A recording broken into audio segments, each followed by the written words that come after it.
All right, let's get into it. Today, we are talking about a framework that has teachers all over the world buzzing, debating, and sometimes completely tearing up their old lesson plans. It's called Building Thinking Classrooms. I mean, at the end of the day, isn't this what it's all about?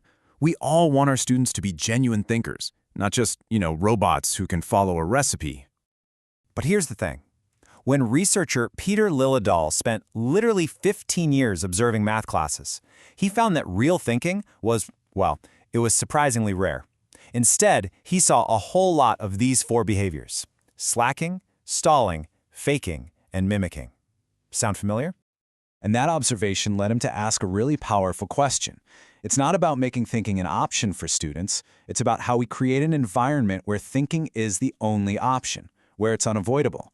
And that's the whole idea behind building thinking classrooms. So before we get to the solution, let's dig into the problem Liljedahl uncovered. What does not thinking really look like day to day in a classroom?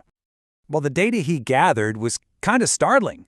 He found that in a typical, even a good classroom, only about 20% of the students were doing the heavy lifting, cognitively speaking. The other 80%?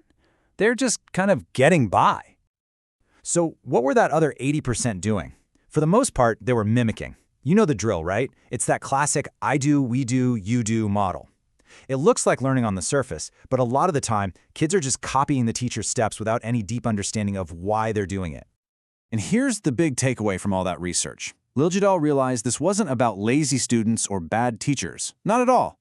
It was a systemic problem. It was baked into the very culture and norms of what we think a classroom is supposed to be.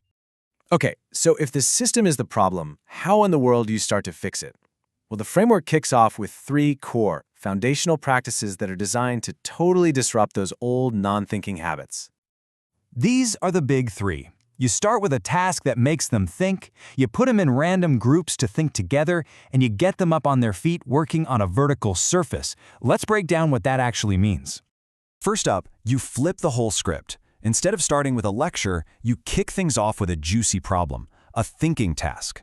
The point isn't for them to get the answer right away. The point is the productive struggle, the grappling. Just getting them to ask, okay, how could we even start this? Next, nobody works alone. Students get put into visibly random groups of 3, and this often happens every single day.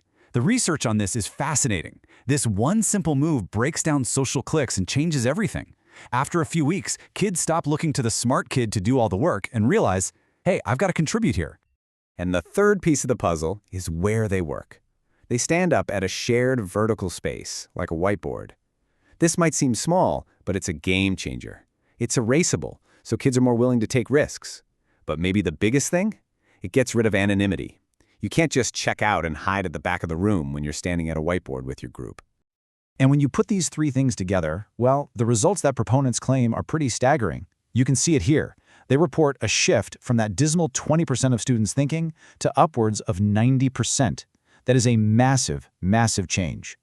So right about now, you might be thinking, okay, this sounds cool for a math problem, but I teach history. Or how does this work for English? Can these ideas really translate to other subjects? The short answer is yes. The framework argues that most schoolwork falls into one of these types of learning. So the key is to figure out what kind of thinking you want your students to do. Is it creative, analytic, factual? Once you know that, you can design a really powerful thinking task for just about any subject. All right, so that's the shiny promise of the framework. But what happens when it makes contact with the messy, complicated reality of a real classroom?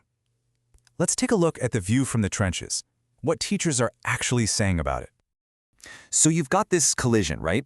On one side, this incredible vision of a classroom buzzing with engaged thinkers. But on the other side, teachers are dealing with very real-world challenges, logistical nightmares, insane pressure to cover the curriculum, and assessments that don't match this new way of learning at all. And this is a big one you hear online. Teachers feel this tension between wanting to give students time to grapple with rich tasks and staring at a pacing guide that says they have to cover 3 different topics by Friday. Here's another piece of pushback from some educators. They look at the research and say, okay, I see the engagement, and that's great, but where's the peer-reviewed data showing this raises scores on our state tests? That's a valid concern for a lot of folks.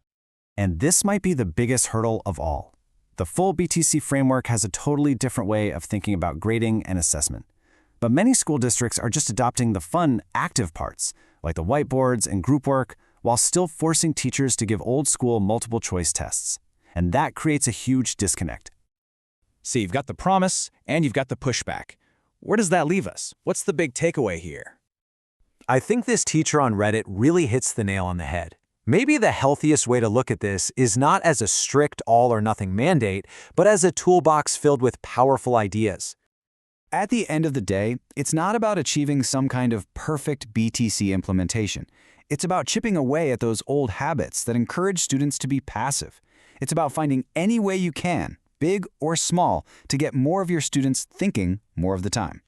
So I'll leave you with this question to chew on. You don't have to overhaul your entire classroom overnight. But what's just one small, taken-for-granted norm? From how kids are seated to the first thing they do when they walk in. What's one thing you could break tomorrow to make a little more space for thinking?